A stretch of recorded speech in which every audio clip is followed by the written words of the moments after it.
Mesdames et messieurs les élus, chers amis, permettez-moi d'abord de féliciter très chaleureusement toutes les villes, tous les villages et tous les territoires qui sont désormais partie prenante de la famille de villes Internet. Vous êtes la République numérique, vous êtes les représentants du peuple qui faites vivre le numérique dans les territoires. Il est important, urgent, déterminant d'inscrire les territoires dans la transformation et la révolution numérique. Ce temps n'est pas encore totalement venu. Je crois que vous êtes encore des pionniers. Je vous félicite parce que vous montrez la voie à tous les autres.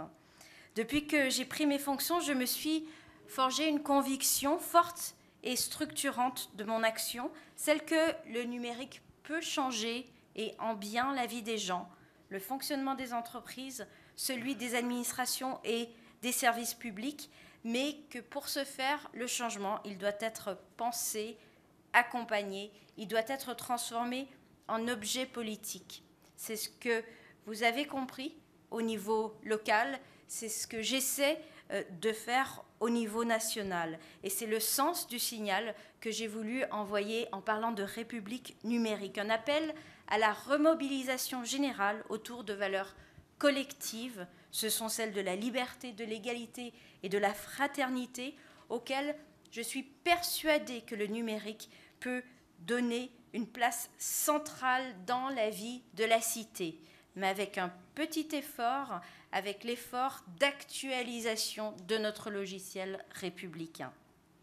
Cette République, et on le voit ici, elle se construit avec l'aide de tous, de l'ensemble des acteurs impliqués, les collectivités, les associations, les entreprises.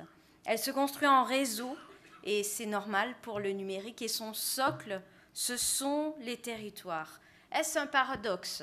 Je vous parle d'un monde qui est virtuel, d'un monde qui est sans frontières, qui est par essence international, voire transnational.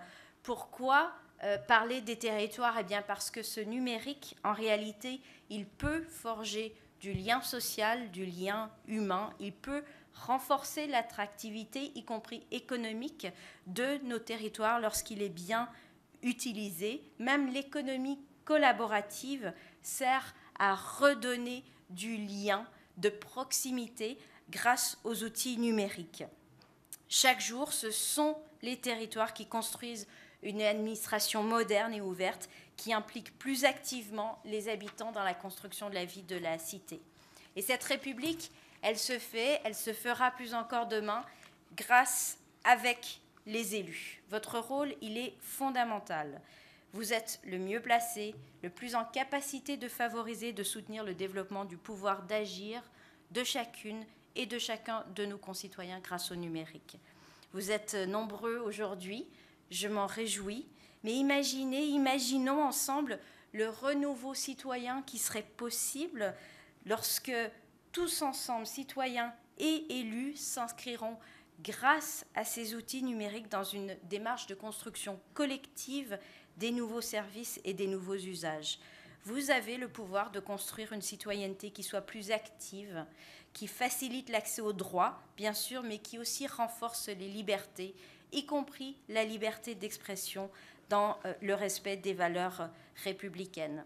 On pourrait penser que les élus sont désintermédiés, comme le sont par exemple certains acteurs économiques face à des nouveaux entrants sur le marché, qu'avec le numérique, l'heure est venue de la démocratie directe, de l'expression citoyenne immédiate, et que le rôle des élus devient secondaire. Eh bien, je crois que c'est tout l'inverse. Vous êtes les organisateurs du débat public, mais lorsque ce débat est éclairé, lorsqu'il est participatif et qu'il est bien informé, au final, ce sont les élus qui tranchent, ce sont les élus qui décident, mais leurs décisions revêtent une légitimité politique et démocratique plus importante. Grâce à votre mobilisation, la France figure au 4e rang mondial en matière de e-gouvernement, de gouvernement ouvert. Premier pays en Europe.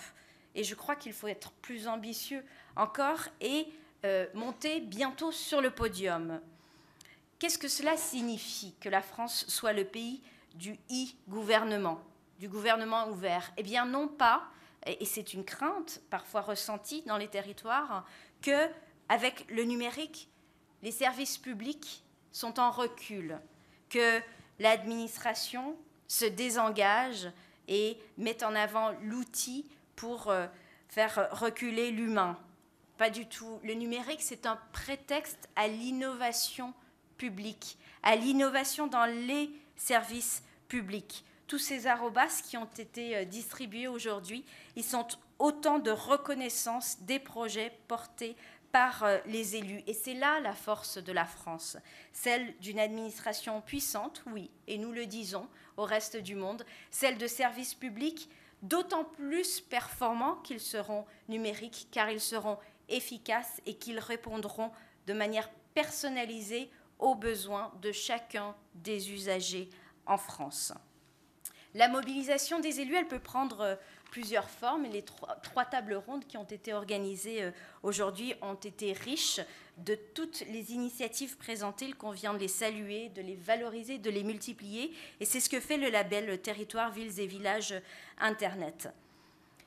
J'en reviens au rôle des élus parce qu'il est si important et peut-être particulièrement important en ce moment.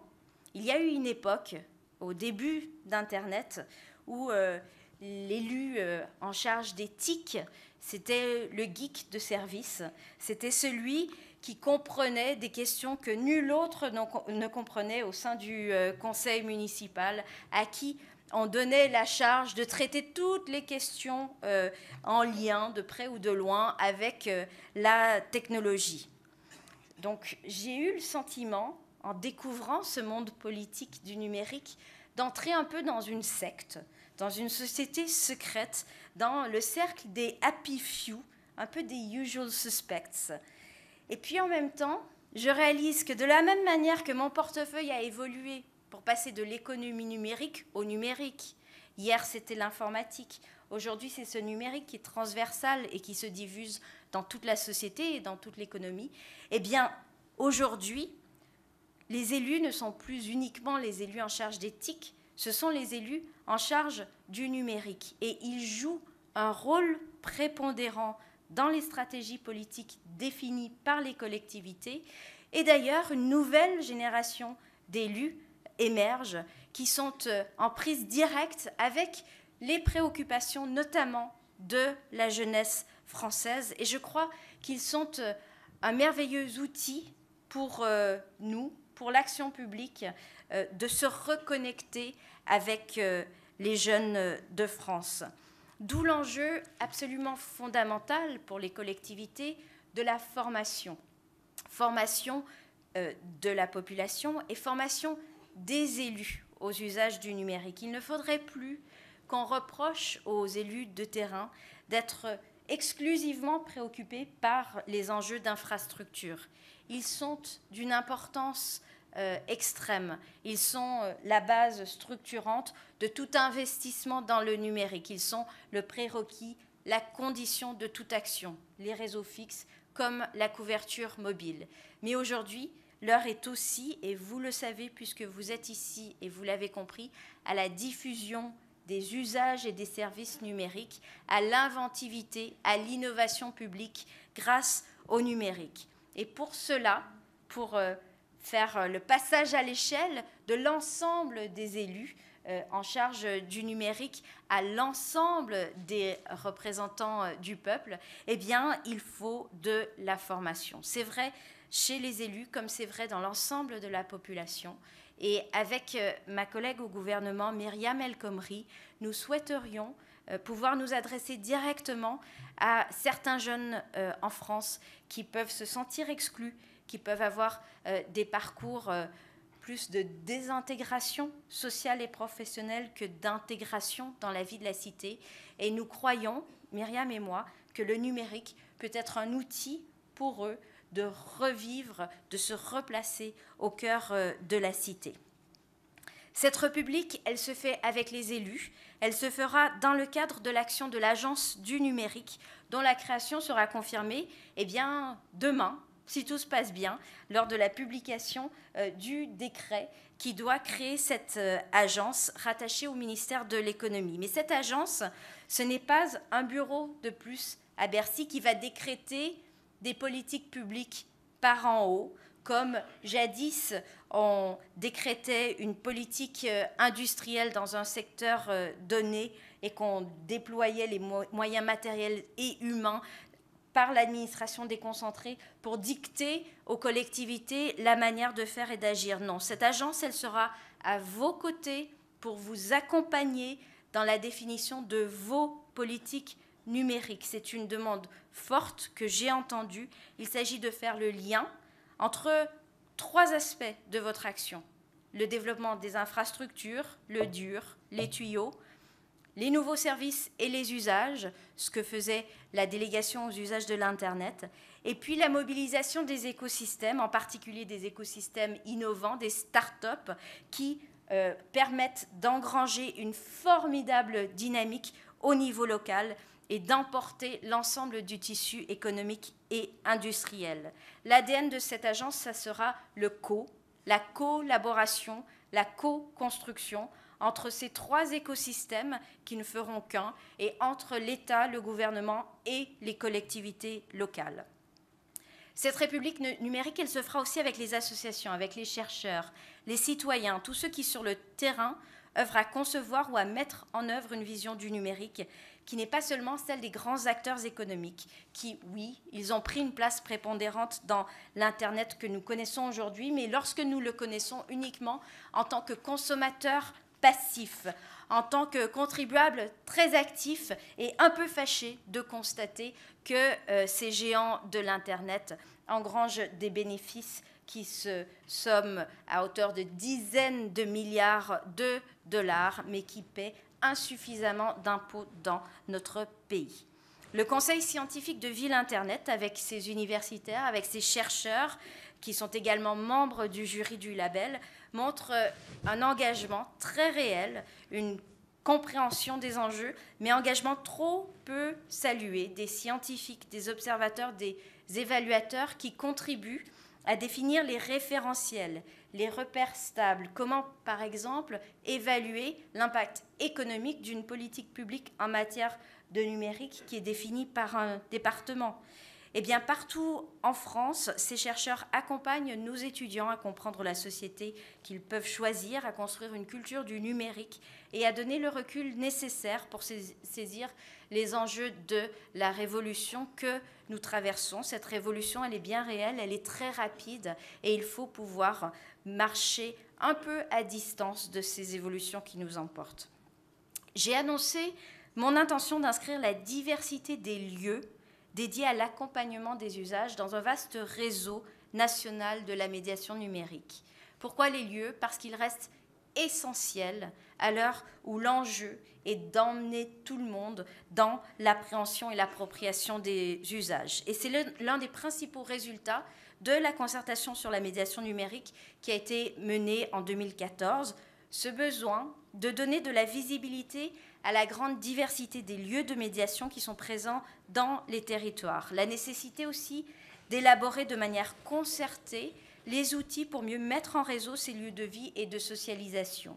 Nous avons bien entendu les espaces publics numériques qui jouent un rôle fondamental. Mais aujourd'hui, les sources de lieux se sont diversifiées. Il y a les tiers-lieux, les Fab Labs, les espaces de travail partagés. Le fonctionnement décentralisé est la clé, mais il doit être mieux interconnecté. C'est le propre du numérique. Ce sera l'un des travaux de l'agence qui sera créée. Pour accompagner cette dynamique de mise en réseau de la médiation, j'ai proposé que nous construisions ensemble une plateforme commune à l'ensemble des acteurs de la médiation, une espèce de méta-annuaire, une plateforme contributive. Et ce travail, nous le ferons avec l'appui des pôles interrégionaux de la médiation numérique, qui seront les porte-voix des lieux de médiation sur l'ensemble des territoires. Je les salue ici, ces têtes de pont, parce qu'ils sont présents. Toute la France, métropole et outre-mer est représentée. Et pour que la médiation occupe toute la place qui lui revient, il faut aussi qu'elle soit connue et reconnue. Je me réjouis à ce titre que le label Ville Internet utilise désormais comme critère la politique proactive de mise en avant et de soutien aux lieux de médiation. Mais c'est aussi la raison pour laquelle je travaille dans le cadre de la préparation du projet de loi numérique qui sera présenté cette année, à la reconnaissance d'un statut spécifique aux médiateurs numériques. Ce sont des formateurs, des experts qui sont capables d'accompagner chacun d'entre nous dans la compréhension et la maîtrise des usages numériques. Ils exercent une fonction sociale, oui, mais pas uniquement.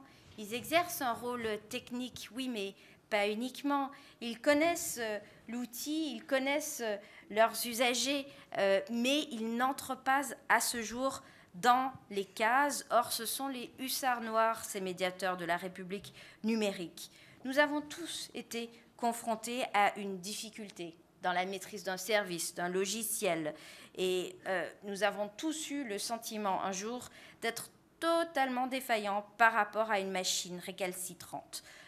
Et c'est là, dans cette défaillance, que l'on réalise à quel point les médiateurs numériques sont essentiels pour accompagner à l'appropriation des usages, notamment à destination des personnes les plus fragiles. Je veux aussi saluer, c'est une autre catégorie d'acteurs, après les associations, les élus, les chercheurs et les médiateurs, les entreprises. Les petites et moyennes entreprises en particulier, car localement, elles travaillent à implanter la transition numérique. Elles sont souvent innovantes, elles sont passées de l'informatique au numérique, elles aussi. Elles s'adaptent aux réalités locales, elles accompagnent les collectivités dans la transition numérique du secteur public. Il est important que les collectivités locales comprennent le réseau de fourniture de services qui existe chez ces petites entreprises qui évoluent dans le secteur numérique. Et c'est avec ces entreprises partenaires partout en France que les territoires simplifient l'administration, qu'ils outillent la démocratie dans une relation que nous voulons éthique, qui prend en compte les enjeux de la performance publique et qui doit, dans la mesure du possible, s'inscrire sur le long terme. J'ai parlé des PME, mais ce sont aussi les grandes entreprises lorsqu'elles jouent le jeu, comme le montrent les 2 conventions qui ont été signées ce soir même autour de la thématique de la responsabilité sociale avec IBM et avec le syndicat patronal Sinov IT. Ces conventions et les autres qui ont été signées, elles traduisent aussi la conception que j'ai du rôle de l'État. L'État, il doit être ouvert, il est un partenaire, il est prêt à se coordonner et à travailler avec l'ensemble des collectivités, chacun dans son rôle, qui est un rôle de complémentarité pour tirer parti du pouvoir de transformation individuelle et collective du numérique.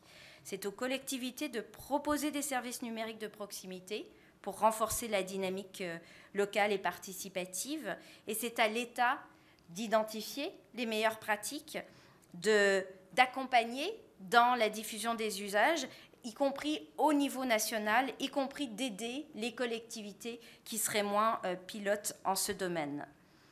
Avant de prendre mes fonctions, j'avais beaucoup lu sur la notion de l'État-plateforme. En ce moment, et du fait des événements tragiques qui ont marqué notre pays, on parle beaucoup d'État-réseau.